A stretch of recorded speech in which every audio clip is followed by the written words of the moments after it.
Hey, thanks for coming to this talk. I'm Travis. I'm Scott Kisser, CISO, Swan Bitcoin. Really appreciate you guys spending time in the afternoon here. I know we are the last show before closeout, so I appreciate the time here. A lot of awesome talks already. Like I mentioned, Scott Kisser, CISO, Swan Bitcoin. Spent 4 years at Swan Bitcoin. I've been in Bitcoin, made my first transaction, first purchase 2015, and then I started to learn about it in 2017. It's an amazing road. We're all here to enjoy the benefits of it and learn a little bit more. And I'll turn it back to you and walk through a little bit of our slides.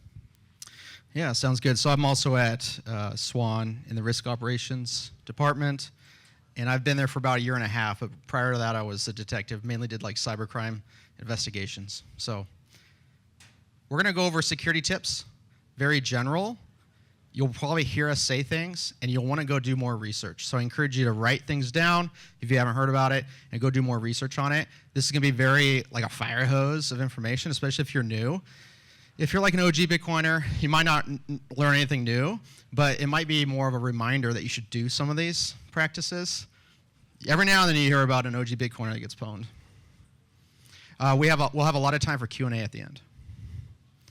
All right, so if you're interacting with the Bitcoin network, you're probably using internet-connected devices. So just in general, Scott's going to talk about good online security practices when it comes to authenticators and passwords. Yeah, so we interface with Bitcoin through a variety of means. A lot of that is online exchanges, web applications, mobile applications, and all of these are interconnected devices. I'm excited to check out Jack's new Bluetooth tool, but I haven't had the chance to do that yet. But long story short, it's the hygiene that matters. You want to have industrial grade, military grade security for your operations. Unfortunately, there have been a lot of stolen funds out there, and it's critical that everybody understands the simplest mistake can cause absolute loss of funds, absolute loss of Bitcoin.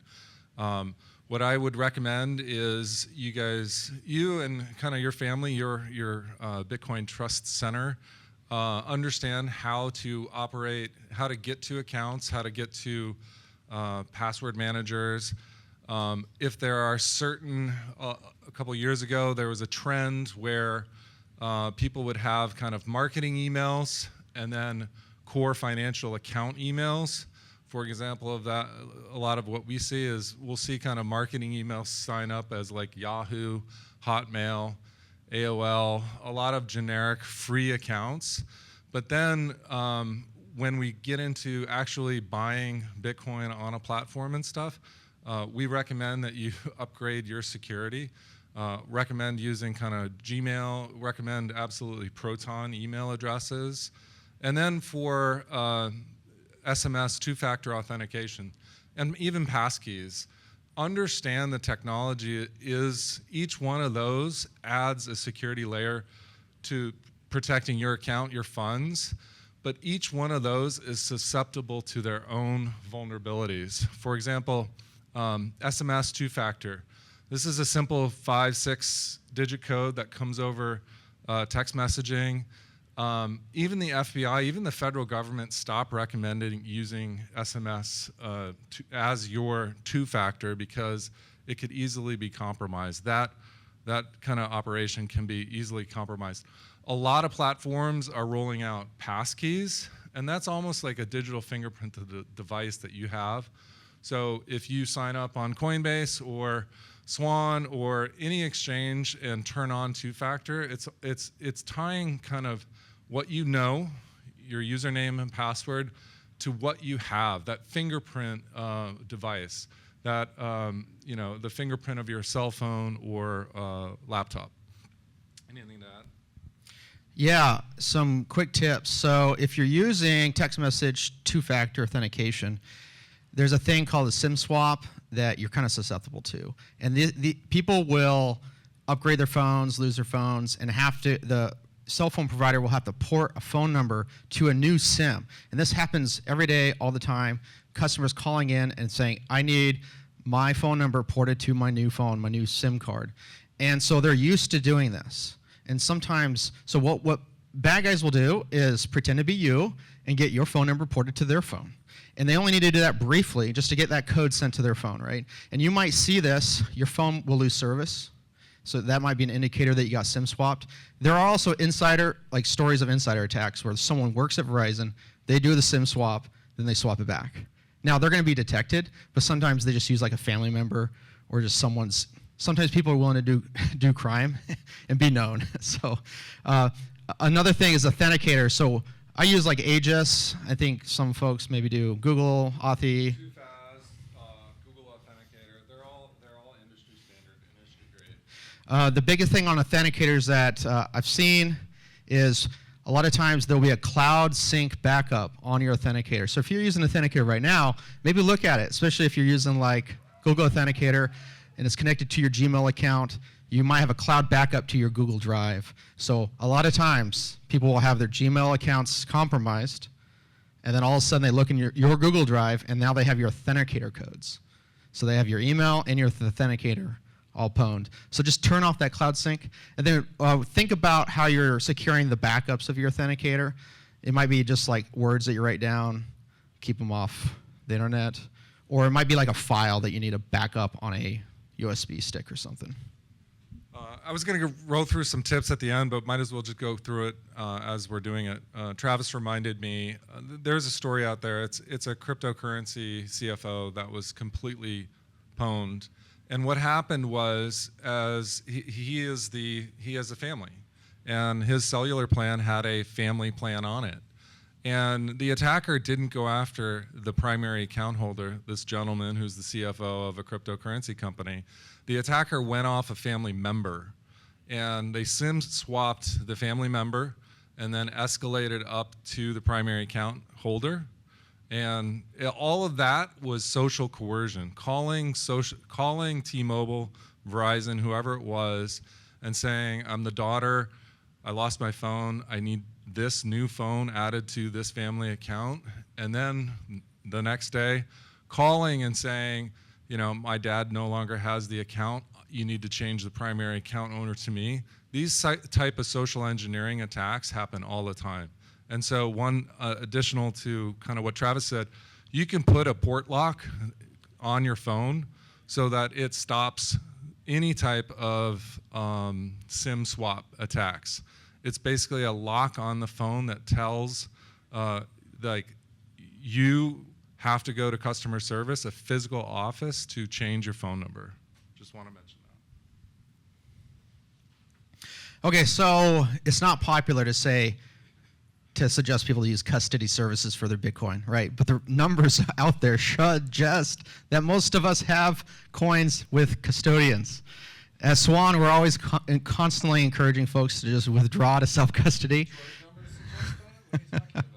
But here's the reality is a lot of folks, especially when they're newer, are gonna have their Bitcoin with an exchange. And so I encourage you to look at that just like the money in your checking account at your bank. Like it's an IOU, that exchange, that custodian controls those funds, and they might say it's yours, but you're trusting them and you're depending on them. There's some positives of that. You don't necessarily have to worry about your own security. They're like providing a layer of security for you. So you need to, if that's the route you're gonna go, which again, we recommend self-custody, but if you're not ready for it, you're still learning, you're still researching, you're just acquiring a little bit of Bitcoin and you're just starting getting into it. When you're shopping around for custodians, you can use multiple custodians, but do you have the ability to reach out and contact that custodian? Is it easy for you to like freeze your custodial account if you start seeing like accounts of yours being compromised? How do you log into the custodial account? Is it just by email? Do you have the ability to add two-factor authentication, passkeys, authenticators, right? Stuff like that. Can you freeze? Like, what are the security processes of the custodian? Like, they're not all the same. Can you freeze your account? Can you stop a withdrawal? Do they notify you of a withdrawal that's taking place? Obviously, with custodians in the United States, highly regulated, right? So consider your privacy. Consider, like, you're going to have to give your identity over. And there's... Go ahead. I was just going to add in, a lot of this exchange, there was a huge movement to self-custody and stuff, but you actually have to understand your comfort level. Go outside, threat model yourself. Think about ways of failure. If you have your entire stack with one exchange, that's a risk. If that exchange doesn't have set up 2FA, I highly recommend it. It's set up for 2FA. And Travis made a point. Each exchange is different. Know how to freeze an account. That would be very helpful. And that's just basically going in and thinking you might be SIM swapped and locking down the account for 24 hours so nothing happens. But also, some of the exchange providers have enumerated their user settings to the point where sometimes it's simple, sometimes it's very complex, but are you notified of a wallet add to your account? Are you notified of an email exchange to your account? Are you notified of a cellular phone number change to your account? All three of those vectors are ways any account holder can be attacked, social engineered. I'm going to go into your account. I'm going to change your phone number or change your email notification to me. And then when I add my wallet, those notifications are going to come to me. You should be familiar with kind of what notifications setup your exchange has, and understand, like, if I do change an email, am I going to get notified? Make sure it's not going to spam, even some of those simple stuff. Yeah, and you know, with a custodial risk, like, pick a custodian that has a lot of security measures in place, maybe some auditing that occurs. Every now and then you hear about a custodian being breached, hacked, your KYC data is all of a sudden everywhere, right? So, yeah, consider that. Do your research on the custodians, and then what kind of security measures can you add to your custodial account yourself? Like, don't just rely on the custodian. They usually have teams that try to protect your account as much as they can, right? Try to verify it is really you that's interacting with that account. But they can only go so far. So what can you add? Can you add authenticators, you know, two-factor, whatnot? So let's say you're ready for self-custody, you're a hardcore Bitcoiner, you've done your research. It's really just a matter of securing your private keys, right? The private keys is how you can point to a Bitcoin address and say, I own the funds on that Bitcoin address because I can spend them. So how are you protecting those private keys? So you're probably going to use, this is what we see a lot, is people using a hot wallet. So it's using a device that's holding those private keys, and it's connected to the internet or has been connected to the internet. And I would recommend treating those as like cash in your wallet. So I have a bunch of hot wallets on this phone right now, maybe a few $100s worth of Bitcoin, and it's like my spending accounts, right? So if I lose my phone, I'm not like sad.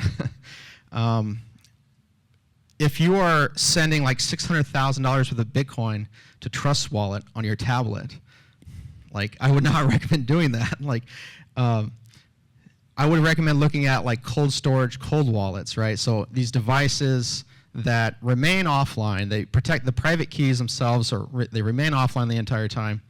And there's a whole variety of them out there. You should really do your research. My favorite right now is the cold cards. But do your research on cold storage wallets, and like, do it. That's what I would encourage you to do. Not rely on hot wallets for like significant amounts of Bitcoin. A couple more points here. On hot and cold wallets, it's an element that is often overlooked is single points of failure. I mentioned, you know, there seems to be a lot of trends in the Bitcoin space, especially Bitcoin Twitter. A couple years ago, there was a huge movement for self-custody. That's fine. I love it. I support it. I want everybody to be their own bank. But a personal story of mine, 2 years ago, I had a seizure, and I was in a hospital for a week. And thank God everything turned out just fine. And the next week, I sat down with my wife and walked her through what happens in this scenario. Would you even know what to do? And it's really important to have kind of a thoughtful, not only conversation about what if events. Anybody can get hit by a bus, anybody can have a seizure, but it's really critically important that a well thought out plan can be actioned so that your bank, your funds, your Bitcoin remains that of your families. One thing I don't know if you're going to talk about it now or later, would really love your opinion on some of the shadier online wallets that we see popping up. I'll let you run with that.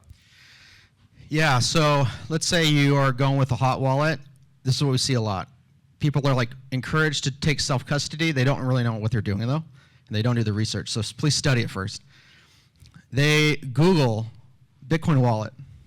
There's one, download, right? And that could be like one that no one in this room's ever heard of. It's like a totally malicious app that you just downloaded.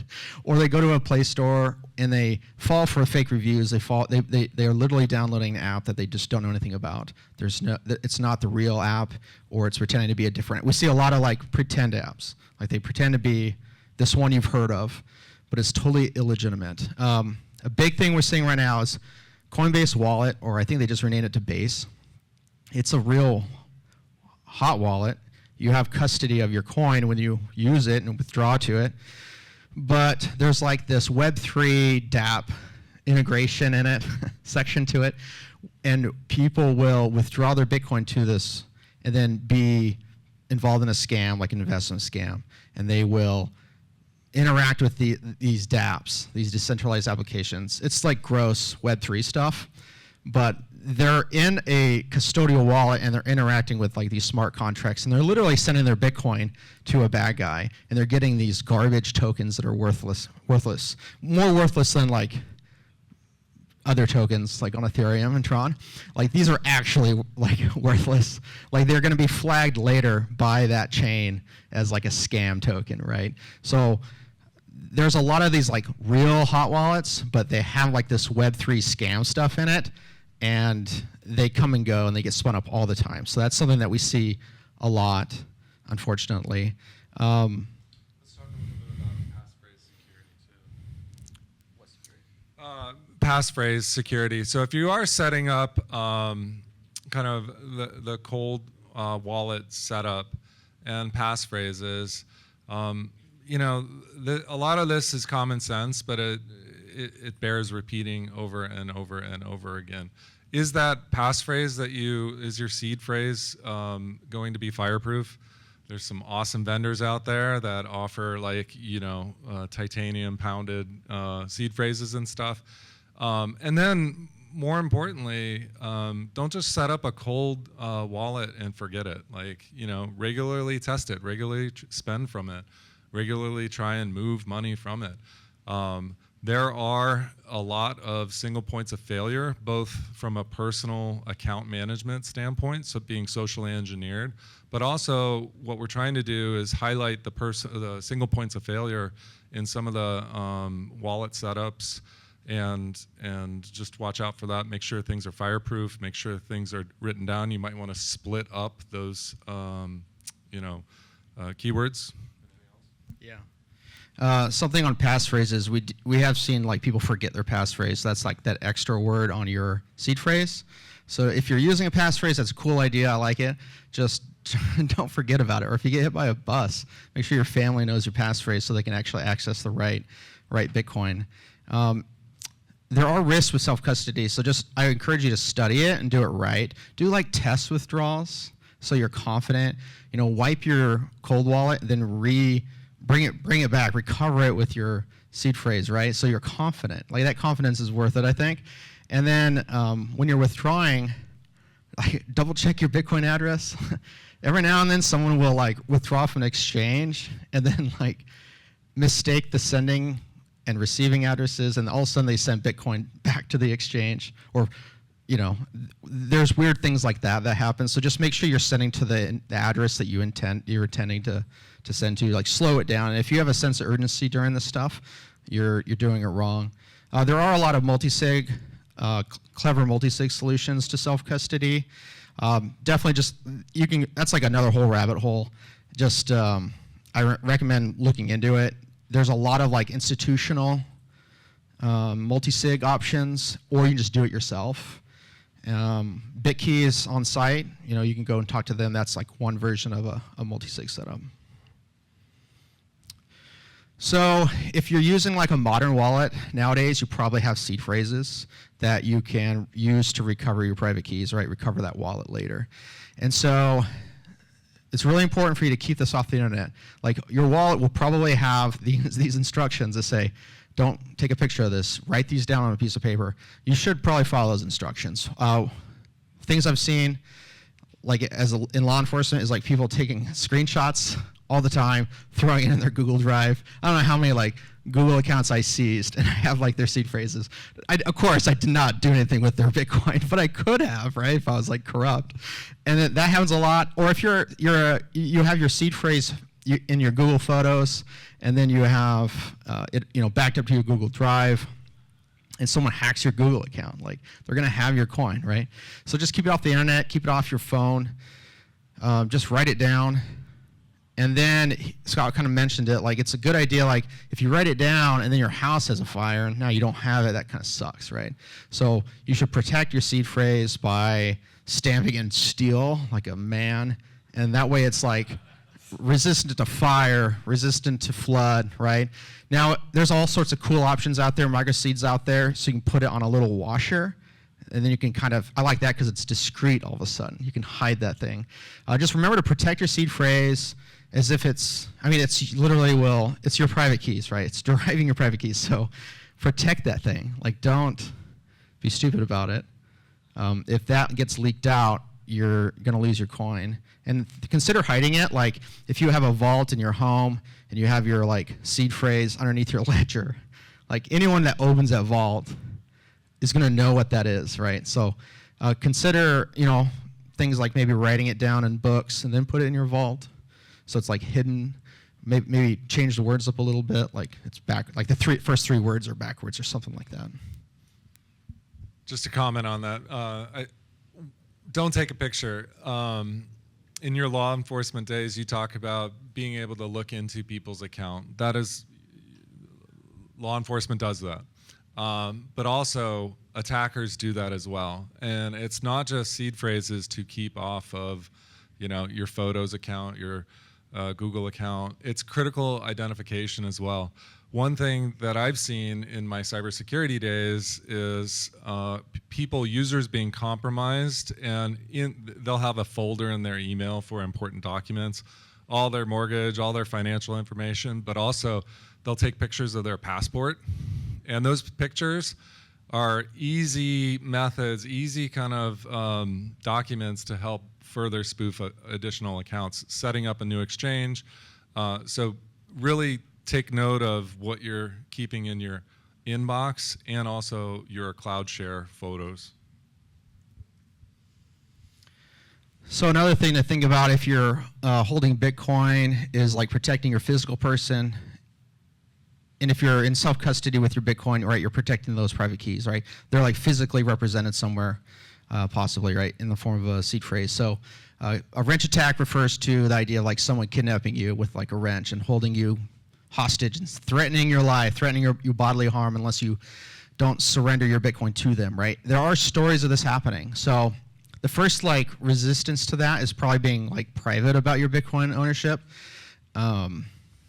Maybe not, consider that when you're going to conferences or if you're walking around and advertising that you're a Bitcoiner. If you're using Bitcoin as a medium of exchange and you're like paying people, do you pay like from your main stack? Can they do some on-chain analysis and ascertain how much you're worth, right? Like you might get targeted if they know you have a certain amount of Bitcoin. Or one thing that's kind of funny is you pay from like Strike to someone and then you say that was from your stack and then they see Strike's hot wallet and they're like, fuck, this guy's a millionaire. But that's kind of funny. But and then another thing is like just don't be harmless. Like have the ability to defend yourself. Maybe live in an area that has a reputation for like handling crime, not tolerating people being kidnapped, that kind of thing. You want to talk about home security? Yeah, well, just another comment on that. Like, yeah, it's probably most important to know your surroundings, know what's going on. Like, maybe not go to Bitcoin conferences with that the cold card that has your full stack on it. I'm big into home security as well, and so making sure that you are set up at home. The right recording devices. In Seattle, there's been a rash of allowed crime, but one of those that I took note of recently is in Capitol Hill, Macklemore's house was burglared. And it was a very unique type of attack that I took note of. And what they did is they used a Wi-Fi jammer to jam his Wi-Fi cameras. And so there's no recording of that. And so his home was burglared, and massive loss for him. But also there's absolutely no video of this because they just walked up with the Wi-Fi jammer and blocked his home Wi-Fi. I thought that was kind of a unique vector of coming in. Another thing, Travis touched on it, vaults at home are a great idea, but if they bust open the vault and that, your ledger is sitting right there with the seed phrase, it doesn't really matter that much. Know your surroundings, make sure you've got the right protection at home, and protocols as well. I'll get into it, but I'll interested in your comments as well. Duress pins, duress wallets. I think Coldcard has an option where you can set up a duress wallet. So if something does happen, you're not spending your entire stack. You can set up kind of a 10% or 1% type scenario where, the attacker feels like he's getting something. That's really interesting to look at. And then also phished. The number one vector is getting phished. I was reading an article, and the common attack for everybody here in this room has gotten an email or a phone call. Yep. Who hasn't gotten a phone call from Coinbase or even Swan has been in there, but Swan's never had a breach. But unique to that story is Swan's marketing engine was specifically targeted. It was HubSpot, and HubSpot was targeted. They were breached, but the attacker at HubSpot only went for HubSpot. They didn't go for financial clients at HubSpot. They targeted a subcategory of financial, and that was cryptocurrency companies at HubSpot, and they took all the roles. And so attackers are getting very sophisticated, and just know that you will be targeted. Yeah, so stay frosty means just be skeptical, be on guard, rely on your friends, don't trust though, verify. This next section, we'll talk a little bit more about scam schemes. So these are like, when you're using Bitcoin, it's protected by a massive amount of energy. It's protected by cryptography. It's math, right? It's beautiful. The risk that you have when you're using Bitcoin, though, is like you messing it up yourself, or some human trying to steal from you, right? So spear phishing, he kind of mentioned it already, but if you're getting the common thing we're seeing right now is you get a wrong text message. So someone will message like, "Hey Brittany, sorry I couldn't make the lunch last night," and people will respond like, "Hey, that's not Brittany," and then they will start interacting with them, and then they are trying to develop a relationship with you, and these are called pig butchering schemes, and they are trying to, and they usually are like very attractive young ladies that are very successful in business or crypto, and they will spend like 3 months building a romantic or friendly at least relationship with you. It's like a long con, and they will build this huge relationship with you, and then eventually you're going to, and they use a lot of times they're using images from like famous Southeast Asian influencers. So it's like people we don't recognize, right? But they have a lot of pictures, and they're very like beautiful and successful, right? And they will eventually encourage you to do some investment, buy some crypto, right? And then they have these like fake trading platforms that they will eventually move you into. And so this is super prevalent. We see it all the time. It's something we're trying to detect and counter at Swan. And we've seen people lose their life savings, hundreds of thousands of dollars worth of stuff. It gets so bad where it's called pig butchering, guys, because they're trying to fatten you up, and they're eventually going to eat the whole thing. Like, they're going to take you for everything. They're going to encourage you to contact your mom and have her mortgage your house so that you can put more and more money into it. Super sad. These operations, just Google search KK Park in Southeast Asia, and you can read about it. It's really horrible. It's like billion-dollar industry, highly industrial, involves a lot of government corruption, human trafficking, labor trafficking. There's like, picture like industrial park with 20,000 people being human trafficked, and they're just doing this over and over and over again, targeting people in Western Europe and America. It's like a huge problem. So just don't fall for that. You can mess with them. Like, test this out. Like, if they're texting you, engage with them. They will be very happy to go on a video call with you or text you photos. Just be careful. But if you want to be like kind of funny, just see what they send you and see. And I'm telling you guys, like, you can probably get someone a picture from them today. It'll be like an attractive Asian lady, right? Probably. And it's not just text messages, right? It's like LinkedIn. It's all social media. Like, they'll try to target you. I thought she was only sending them to me. What are you talking about?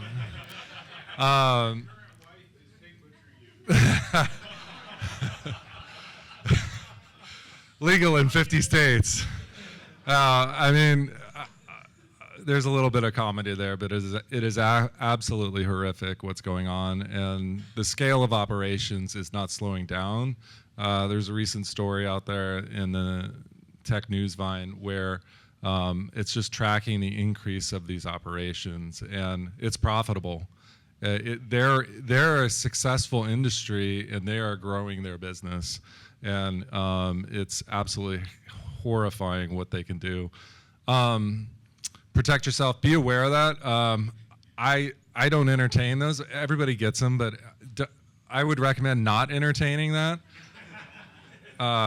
Travis likes to have a little bit more fun, but whatever. Anything else there? Yeah, like the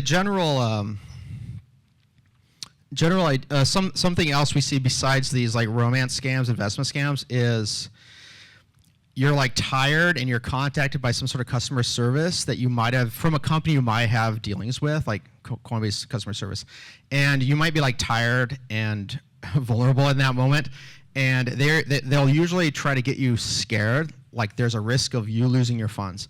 And we've seen people with cold storaged Bitcoin. They don't even have any funds on any exchanges, but they have this fear that something's wrong, that something got compromised. They like lack this confidence in their withdrawal to cold storage, and they think that there's some risk. And these people that are doing these spear phishing scam calls, they're very clever, very smart, very manipulative. And man, I've seen the craziest, they've really manipulated and convinced really, really smart people, but they're very smooth, very charming. And don't, just hang up is the answer to that. But I've seen people take their cold storage Bitcoin and send it to scammers, right? So you can be your own worst enemy. So if there's ever like this feeling that your funds are at risk, I would recommend like contacting a Bitcoiner buddy of yours and just like getting some advice. Sometimes that's all it takes. It's like hang up. They won't want you to hang up, but hang up and then like talk to a friend or a family member and just like make sure you're like not losing your mind. And what I was going to say is, I mean, what customer service is actually going to call you? Like, literally, like, you know, whether it's your bank, whether it's the airline, whether it's, you know, trying to get in touch with Coinbase, like, it is a monumental effort for you to talk to them. So why is it all of a sudden reversed where I've got a human being on the line? Hang up, call your exchange, or just hang up and close the computer and go for a walk. More than likely your funds are safe, but what they're trying to do is inject fear and uncertainty and doubt into your account, and I'm going after your funds. The other point here is call a buddy, call somebody that's knowledgeable, and it's really important to report these scams as well. IC3 is an organization run by the, I'll let Travis get into those, but IC3 is a great one. And I forgot something, but I'm sure I'm going to come back to it. Yeah, so if you are interacting with a suspect or someone that you think is a suspect, like just listen to your instinct, cease communication. If you've like definitely lost money, like lost Bitcoin or something, don't continue talking to them. They'll try to get more money from you. You might even get contacted by a fake recovery firm, and they will try to get more money. They're stealing more money from you. So just cease communication. Go to your local police department and report it right away. So if you're fast enough, there are things that law enforcement can do, and usually every region will have like one or two super nerdy cops that are like, they want to trace crypto and work those crypto cases, right? And so the chances of you going to your local police department and talking to someone and they have any idea what to do is pretty high. Like they probably won't know what to do. But what you should urge them to do is take it up and find that nerdy cop that will actually do something about it. And so what you're looking for is a law enforcement response that can trace it. And a lot of times these bad guys stealing Bitcoin, they're not like Bitcoiners hodling Bitcoin. They're trying to move it, just use it as a payment network that can't be reversed. They're just moving these stolen funds, and they're trying to cash it out right away. They're moving it to some exchange. And a lot of times, even exchanges overseas, they will be responsive to law enforcement requests. And so law enforcement can trace, contact, if they see the funds, try to cash out at an exchange. They can contact the exchange, and if they're fast enough, get those assets frozen, and then they can work on a seizure order later. So it's not likely, but you're much more likely to see that outcome if you're like really fast, like same day, same week. Just go as fast as you can. Don't wait like a week to report it. Chain Abuse is a website run by TRM Labs, and it's just like victims can self-report. You're going to want like transaction IDs and Bitcoin addresses, but if you report there, they can actually connect you with law enforcement from your jurisdiction, and they can flag. Some exchanges will use that system and flag those movements and maybe freeze assets on their own. And then ask for help from a custodian. So if you have a relationship with a custodian, they might have clever dudes there that have networks, connections and networks. They might be able to get some assets frozen if they can. A lot of times they can trace it. So if you have a relationship with a custodian, sometimes that's not applicable. Maybe reach out and help them. Operation Shamrock's a nonprofit that's against pig butchering, so you can go there and learn more. I remember what I was going to say. We mentioned earlier about knowing the ins and out of kind of your account on that exchange.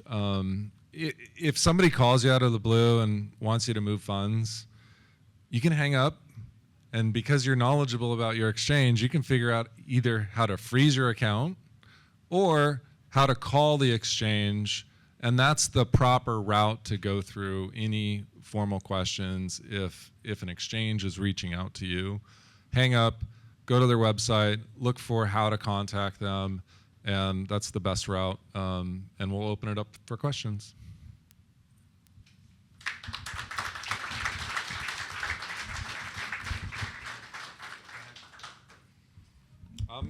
I looked at you first. You're next. So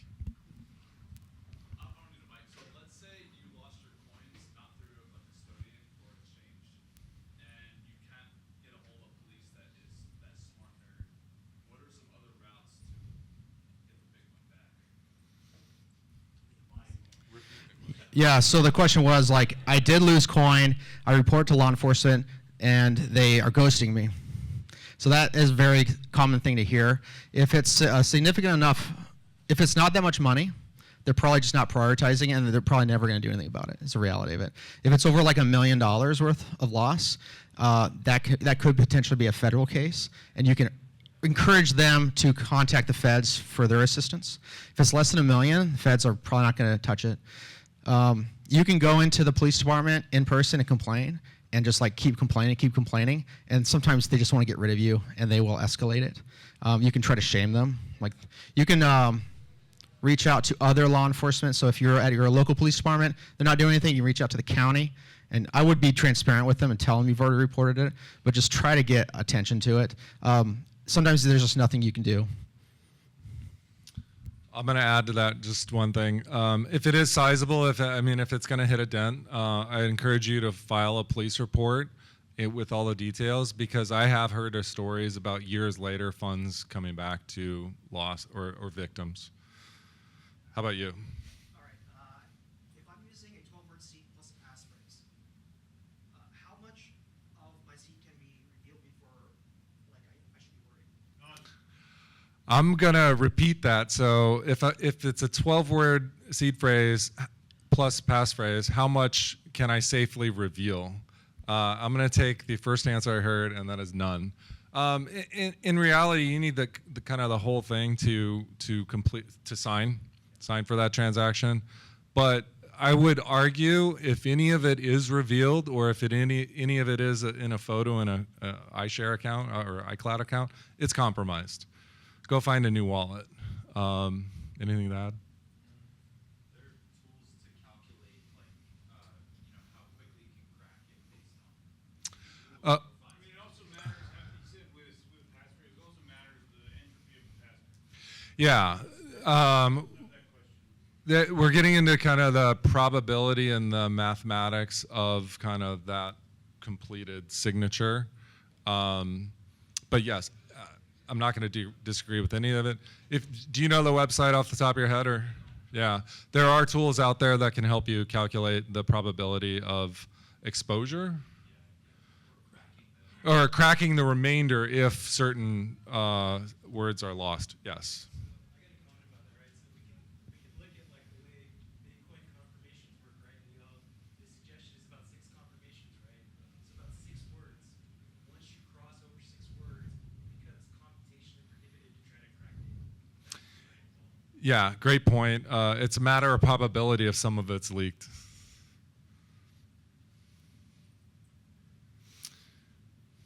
I got a little bit lost when you were talking about the hot wallet and when there are different apps and things that people get tripped up with. Can you repeat that in a maybe a little bit different way? Was it me or was it him? Yeah, Yeah, it's confused. All right, so the question is like when you're using a hot wallet, there's a lot of confusing things sometimes in those hot wallets, and you wanted me to repeat kind of what I had talked about. It is confusing because it's a bunch of Web3 blockchain, non-Bitcoin stuff, and it's just garbage, and I would encourage you just to ignore it all. It is confusing, and it's like very scammy. What I would encourage is like using hot wallets that don't interact with Web3 at all. Actually, I would use, or very limited. So like some of the hot wallets I use is like Aqua Wallet. You know, it's Bitcoin, as Lightning, as Liquid, and as USDT. And I usually just say ignore the USDT part.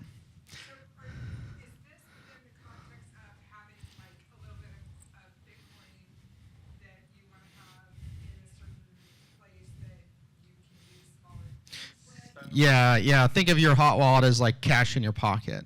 And so if you're spending it like cash, though, you're probably going to want to use the Lightning Network anyways. And so having like a Lightning Network wallet makes sense. And so sometimes there's custodial ones like Strike, River. Those are apps that allow you to buy Bitcoin and then send via Lightning.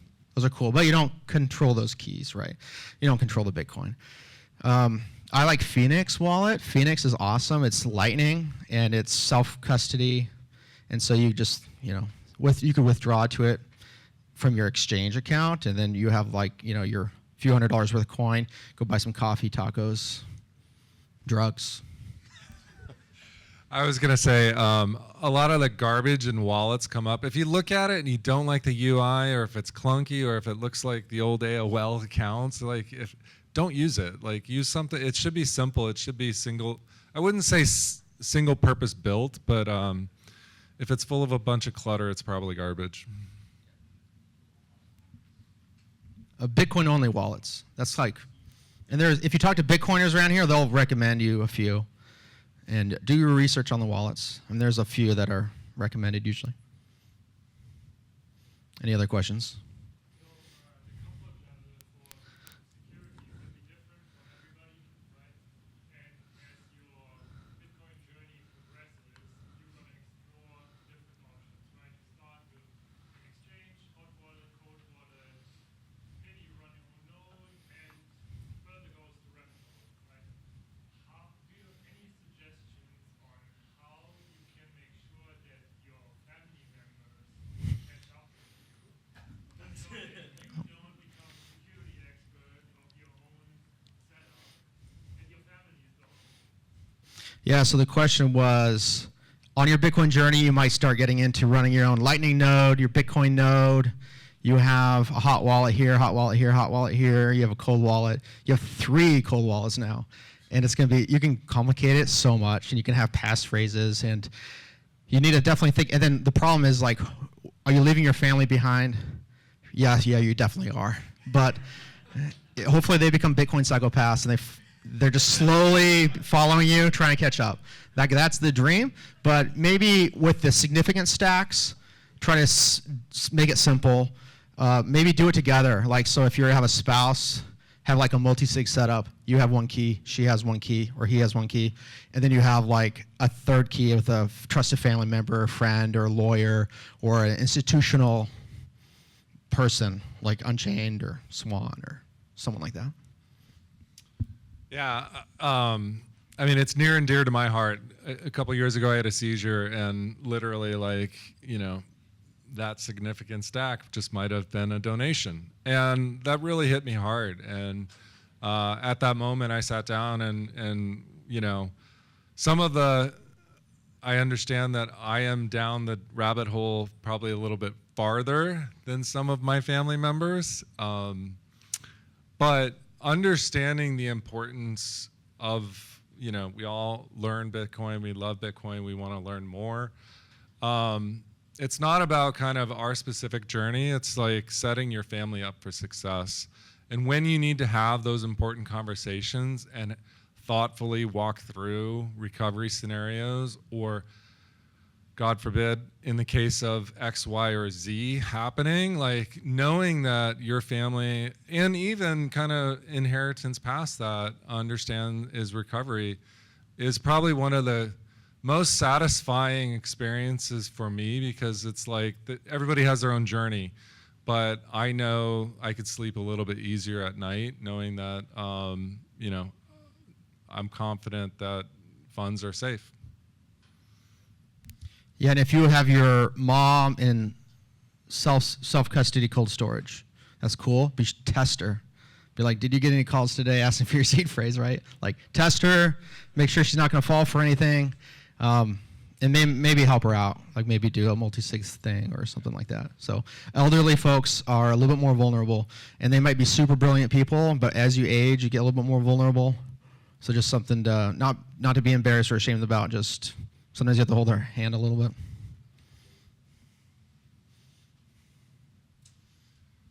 I'll let everybody go. I know there's going to be some awesome closing remarks. Really appreciate the time. Thank you. You know, thank you.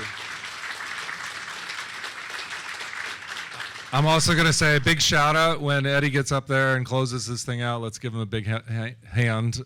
Great event, 2nd year in a row.